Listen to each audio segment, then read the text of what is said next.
देखिए, चुनाव आज चरम पर पहुंच चुका है। स्वाभाविक रूप से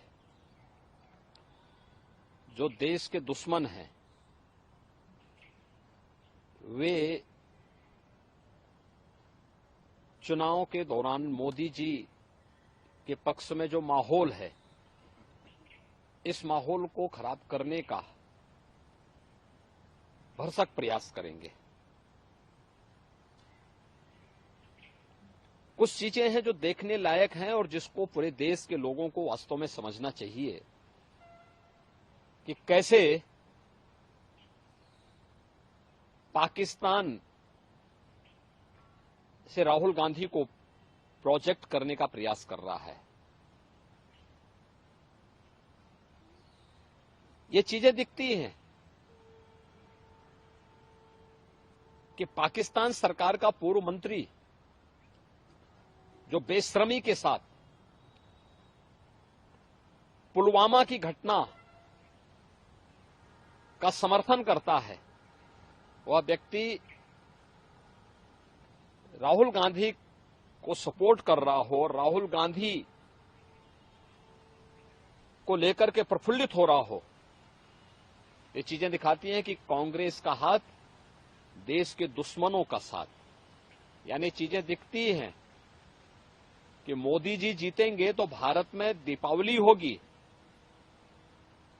लेकिन अगर कांग्रेस कहीं पे सफलता प्राप्त कर रही है तो पाकिस्तान उससे प्रफुल्लित हो रहा है।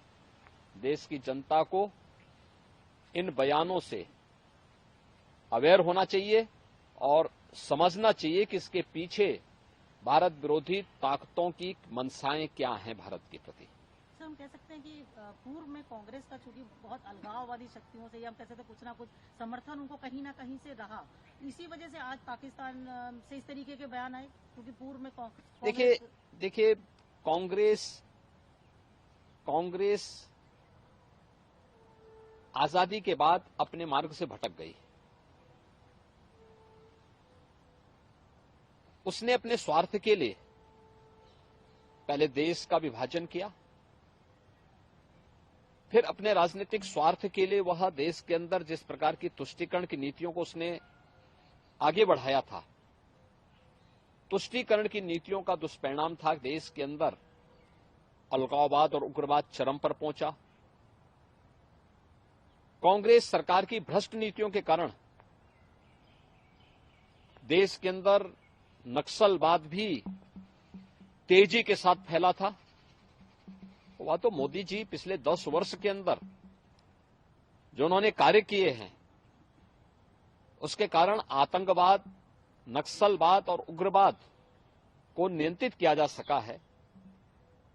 और एक जो सकारात्मक माहौल देश के अंदर बना है, विकास का माहौल बना है, गरीब कल्याणकारी योजनाओं के बारे में बेहतर माहौल बना है और प्रत्येक अंतिम पायदान पर बैठे हुए व्यक्ति को भी शासन की योजना का लाभ मिल रहा है। स्वाभाविक रूप से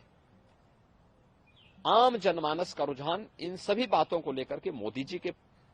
पक्ष में है, मोदी जी के समर्थन में है और हमें विश्वास है कि कांग्रेस की विभाजनकारी तुष्टीकरण की नीतियों से